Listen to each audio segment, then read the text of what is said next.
What's up sa inyo mga bunso? Ayan, magluluto tayo ngayon ng salted egg shrimp. Yan, napakasarap naman yan. So, tara! Sa mainit na kawali, maglagay lang tayo ng butter. Yan, tunawin natin. Then, maggigisa tayo dyan ng maraming bawang. Yan. Kapag medyo nagisa-gisa na yan, ng brown-brown, lagay na din natin yung ating salted eggs. Yan, dudurugin lang natin.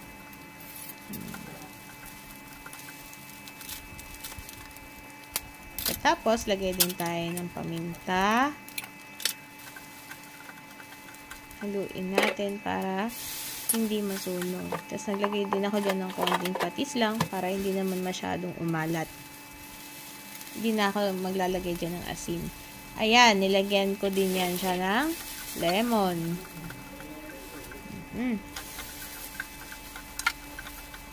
Then, shrimps.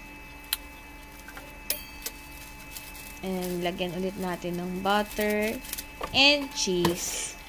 Parmesan cheese po yan. Ilagyan ko din ng konting fresh milk. Pwede din, ang ilagay nyo ay cream. And konting water para hindi masyadong tuyong-tuyo yung ating shrimp. Takpan natin para maluto pa ng konti. Then, ayan. Sarap.